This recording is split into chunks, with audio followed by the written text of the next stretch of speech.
Welcome to chef BSM. நாம் இன்றைக்கி pineapple kesari எப்படி செய்கிறதுன்னு பார்க்க போகிறோம். இந்த கேசரி பார்த்திங்கன்னா ரொம்ப ஈஸியாக செய்யலாம், எல்லாருமே செய்யலாம். ஈஸியாக மட்டும் இல்லை, ரொம்ப டேஸ்ட்டாகவும் இருக்கும். நம்ம வீட்டில் பர்த்டே, வெட்டிங் டே இதுமாரி ஃபங்க்ஷன் வரும்போது ரொம்ப சீக்கிரமாகவே செஞ்சு முடிச்சிடலாம். இது வரைக்கும் நம்ம சேனலை சப்ஸ்கிரைப் பண்ணாதவங்க சப்ஸ்கிரைப் பண்ணிவிடுங்க. அப்போ தான் நம்ம போடுற வீடியோ எல்லாம் உடனே நோட்டிஃபிகேஷனில் வரும். வாங்க இந்த பைனாப்பிள் கேசரி எப்படி செய்யுதுன்னு பார்க்கலாம். பைனாப்பிள் கேசரி செய்கிறதுக்கு எல்லா மெஷர்மெண்ட்டுமே இன்றைக்கி இந்த கப்பால் தான் எடுத்திருக்கேன். பைனாப்பிள் கேசரி பண்ணுறதுக்கு ஃபஸ்ட்டு நம்ம தண்ணியை சூடு பண்ணிக்கலாம். இதெல்லாம் 1 கப்பு ரவா எடுத்திருக்கேன், அதுக்கு 3 கப்பு தண்ணி சேர்த்துக்கலாம்.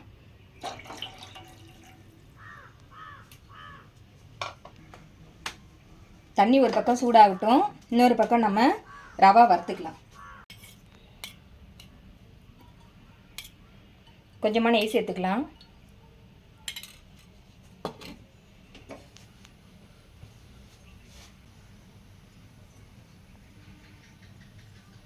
நெய் சூடானதும் முந்திரியும் திராட்சையும் சேர்த்துக்கலாம்.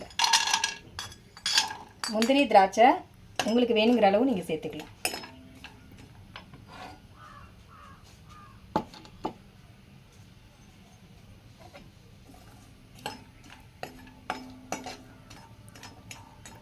முந்திரியும் திராட்சையும் வறுப்பட்டுட்டு இப்போ இதை ஒரு பிளேட்டுக்கு மாற்றிக்கலாம்.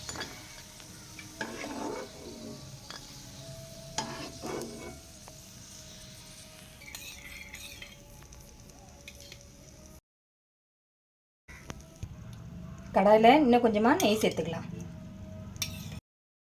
இந்த கேசரி செய்கிறதுக்கு நெய்யோட அளவு பார்த்திங்கன்னா, ரவா எந்த அளவு எடுத்திருக்கீங்களோ அதில் பாதி அளவுக்கு நெய் தேவைப்படும்.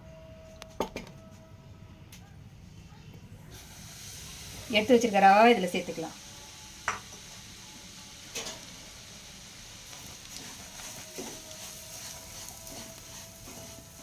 அடுப்பை மீடியம் ஃப்ளேமில் வச்சு ரவா ரொம்ப சவந்துடாமல் வறுத்து எடுத்துக்கலாம்.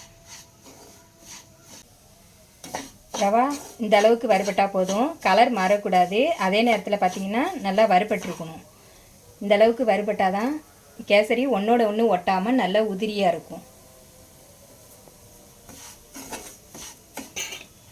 எடுத்து வச்சுருக்க பைனாப்பிளை சேர்த்துக்கலாம். பைனாப்பிள் பார்த்திங்கன்னா 1 கப் அளவுக்கு எடுத்திருக்கேன். ரவா எந்த அளவு எடுத்துருக்கோமோ அந்த அளவுக்கே பைனாப்பிள் எடுத்திருக்கேன். பொடியாக கட் பண்ணி இதில் சேர்த்துக்கலாம்.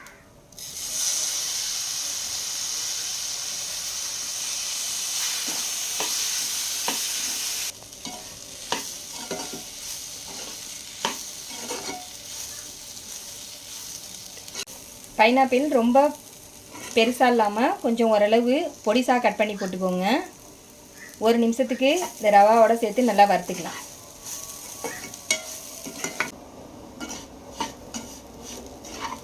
பைனாப்பிளும் ரவாவும் நல்லா வறுபட்டுடுச்சு. இப்போ நம்ம கொதிக்க வச்சுருக்க தண்ணியை இதில் சேர்த்துக்கலாம். தண்ணி நல்லா கொதிக்க விட்டு தான் சேர்க்கணும். கொதிக்கிற தண்ணியை இதில் சேர்த்துக்கலாம்.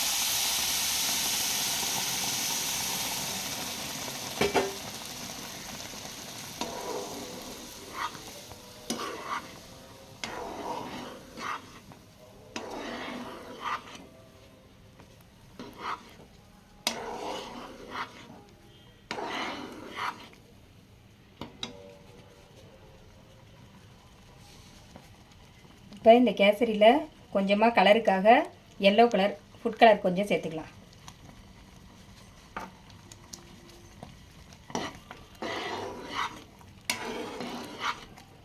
ரவா நல்லா வேகட்டும். வெந்ததுக்கு அப்புறம் தான் இதில் ஜீனி சேர்க்க போகிறோம்.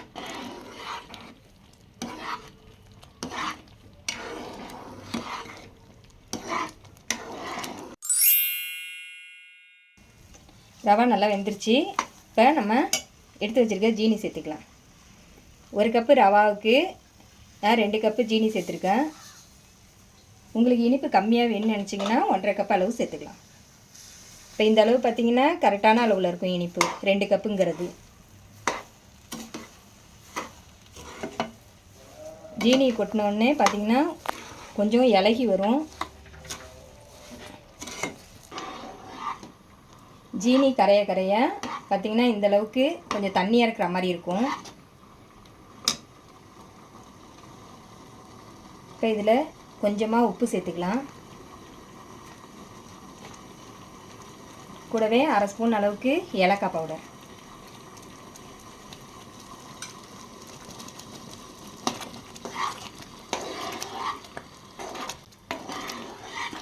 இந்த கேசரி ரொம்ப ஈஸியாக செஞ்சு முடிச்சிடலாம்.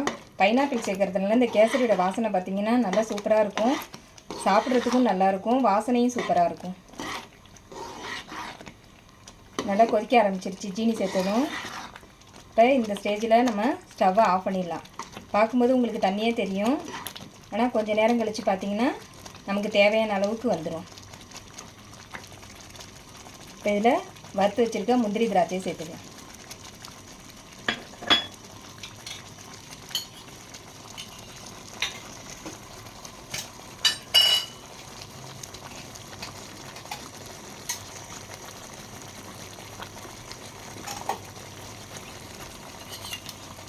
கூடவே 2 ஸ்பூன் அளவுக்கு நெய்யும் சேர்த்துக்கலாம்.